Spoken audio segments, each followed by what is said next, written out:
I've chosen Darwin's Dangerous Idea as a title here because a lot of people thought it was dangerous to think that we weren't sort of divinely created, but created through the process of natural changes. And still today, some people have difficulty embracing that idea. Darwin, unbelievably, an Englishman who left England once on this trip around the world, admittedly that was pretty bold, but he went out and he observed. He left England with an open mind. He left England with a Bible. He believed in divine creation. And he was going out to observe what the natural world was like. And that's a great lesson for all of us when we come across a subject that we don't really understand or accept or whatever, like studying astronomy or whatever. We need to approach this with an open mind, just like Darwin did. Very important lesson for all of us as we go through life. And this new branch of science was called evolution, which means essentially change. Darwin's view had a series of branching events. He didn't see single lines progressing from beginning to end. He saw branching, and this is an illustration on the right from one of his notebooks when he was kind of noodling in there and drawing a family tree or a phylogeny or a reflection of what he was thinking, that there were common ancestors that gave rise to a variety of descendants. He also suspected that it was gradual, that it was something that happened over long periods of time. And of course, he needed long periods of time. And his overarching architect of all of this was, of course, natural selection. And there's a picture of Darwin in his later days. Died in 1882, born in 1809. So just as a review, Jean-Baptiste Lamarck, although he got the mechanism wrong, he didn't really embrace natural selection, contributed a great deal because he said, yes, species change over time. Lyell gave him the time that he needed. And his grandfather, Erasmus Darwin, dabbled in ideas of evolutionary change. They weren't as well articulated, obviously, as Charles Darwin, but Darwin really grew up in a very intellectual environment, very important to him. Well, Charles Darwin and Alfred Russel Wallace, who we spoke about, will speak about, read the same thing. They read an essay by a clergyman by the name of Thomas Malthus, pictured here. And that was an essay on the principle of population. And what puzzled him was really very simple. He said, why isn't the world overrun by particular animals? I think as an example, you can look at elephants, for example. If you take two elephants, a male and female elephant, give them 700 years, we ought to have something like, 20 million elephants on the planet. We don't. Now, we're talking about natural conditions. We're not talking about the days when people are out hunting and so on. But why is the world not overrun by any single species? Why isn't there exponential growth, as you see in the orange, as would be predicted? Well, population growth does surpass very often the amount of resources necessary to keep those animals, plants, insects, whatever, alive. There might be famine, disease, and so on. There seems to be a steady state of animals. If we just look at natural conditions, they don't get out of control.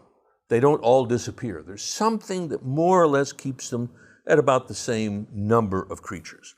So Malthus's theory, Malthus's paper really, says that there should be exponential growth, but there's not. There's more of a steady state. No single species overruns the globe, except for, of course, ourselves, Homo sapiens. But that's a different moment, different discussion. So there are limitations on resources in the world, as we are beginning to find out ourselves. So what we infer from that, those observations, is that there is a struggle for existence, that there is individual uniqueness. Not every individual that's born of any species is guaranteed to survive. It might get sick very early, it might have genetic problems, it might have an accident or whatever. There are checks on those individuals. But each individual is unique Each individual has its own set of genes, which makes it unique. And if it has some sort of individual variation, that is often inherited, like eye color or hair color or whatever. So the ultimate inferences from Malthus, from these three facts, we infer the struggle for existence, as I said. We observe individual uniqueness. There are not two of us identical on this planet, for example, and that there is a heritability of individual variation. And what this leads to ultimately is that there's differential survival. Some creatures are genetically better prepared to survive in a particular environment than other individuals. And the forces of natural selection act on which individuals survive and which individuals don't survive. And there is change over long time periods, over many generations. Darwin kind of pulled it together here when he said individuals better adapted to a particular environment will survive, will leave more offspring or more genes in the next generation, and preserve the favorable adaptation for future populations. So let's take this example that probably many of you have read about moths. And in industrial England, or pre-industrial England, moths generally were of lighter color, as you see in the lower two diagrams. Just here you have this one and this one, which are lighter in color, and there are occasionally some of them that are much darker in color. Now, as long as the trees were white, these birch trees, as you see here, you would see that the white ones don't stand out as much. So the birds come by and pick off the black ones. So they get eaten and they disappear. Now, what happened was the Industrial Revolution, and the smoke out of these factories caused the trees to become darker. And now the dark ones that were in the minority before are best hidden, and the white ones show up immediately and the birds pluck them off. So then once the Industrial Revolution was cleaned up and the birch trees got white again, the ones favorable, the ones most well adapted, best adapted to live in that environment were, of course, the light-colored ones. So you can look at Darwin's natural selection process as sort of a winnowing process, that it takes the unfit out and sort of passively leaves the fit in. We call it some people call it the survival of the fittest. Sometimes you might understand a little better if you think about the elimination of the unfit. In other words, those creatures that are less adapted or well fit for that environment will be the ones that go extinct. Now, Darwin also, very important aspect of his theory of evolution was descent with modification. In other words, descent with change. And these changes occur, as we have said several times, over time. And there's a series of populations that you can trace over time, like a family tree. My parents came from Sweden. I can trace them back to my grandparents and their great-grandparents, great-great-grandparents, and so on, as a lineage, as a family lineage. Well, this is the same thing for species that evolve over time, and it is called a lineage. Or a line of evolution that came from a common ancestor. We stressed that, and I think in the very first lecture. So evolution is simply change between generations. Most of it is not very dramatic. That's why it takes many changes over enormous lengths of time to make major changes within that particular species. Now, Lamarck, as you know, talked about the inheritance of acquired characteristics, that a giraffe stretches its neck and that somehow is inherited in the next generation.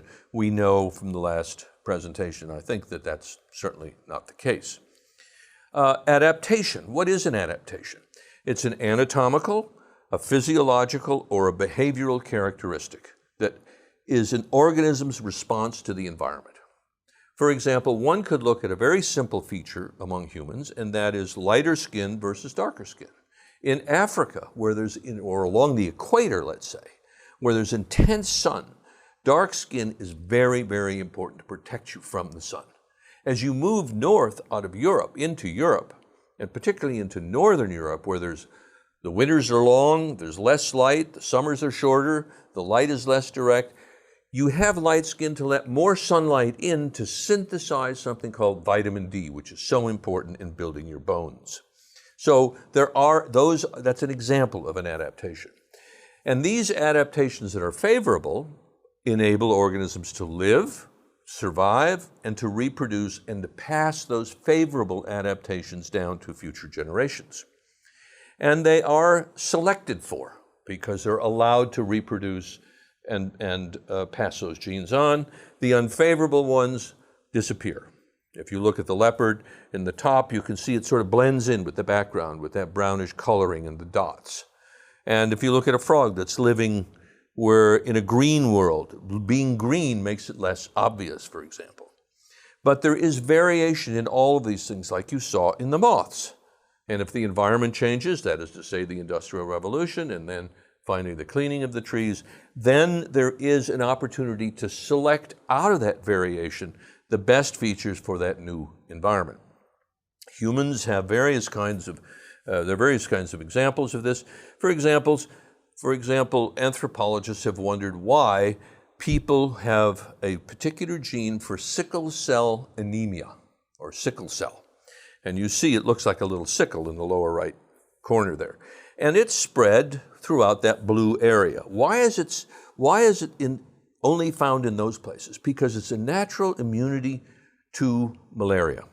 If you get one sickle gene and one non-sickle gene, one from each parent, separate genes, you will have immunity to malaria. If you inherit the round one, which is the normal version, from your mother and your father, you'll get malaria and die. If you inherit the two sickle-shaped ones, one from the gene from your father and the gene from your mother, you'll get sickle cell anemia and you will die. So why is it kept in such high frequency in those areas? Because the combination of the round and the sickle-shaped blood corpuscle allows you to have a natural immunity to malaria. Why is natural selection so hard to grasp? Some people have where is natural selection? You can't weigh it, you can't put it in a test tube, you can't draw it, you can't feel it, and it's intangible. It is not goal-oriented. There is no goal orientation that says we want to evolve from here to there. It is a circumstantial consequence. If you happen to have those genes, you survive. If you don't, you go extinct. It's blind and mindless. It has no agenda. It has no emotions. And those are hard things for people to grasp. At least with gravity, if I drop something, it will fall. And it will fall every single time I drop it. An observational fact that we can all attest to. But with natural selection, it's very hard to grasp that sometimes. So the four tenets, really, of Darwinism are variation is inherited. Okay, I have a very peculiar arrangement on my foot. My second and third toes are actually grown together. Now, my mother had that, so I inherited that from her. That's a strange sort of variation. Most of us have our toes separate, not grown together. But I inherited, or my mother inherited that from far back in her ancestry, where we don't know. But that variation is inherited. It's neither good nor bad, so it doesn't matter. There is a struggle for survival because there are limited resources, and the animals or plants or insects or whatever that are best suited for surviving in that environment will be the ones that pass on their genes. So there's natural selection for those favorable characters and passive natural selection, eliminating the ones that are not favorable. And there is change over time. We know that because as we look at the fossil record, especially, we can see trends. We can see changes over tens of millions of years or millions of years or hundreds of thousands of years. And ultimately, you come to a point where the change between its ancestor, say 50, 100, 200, 300,000 years ago, and its descendant is so different that they really are and have become separate species. And we'll talk a lot more about species as we move along.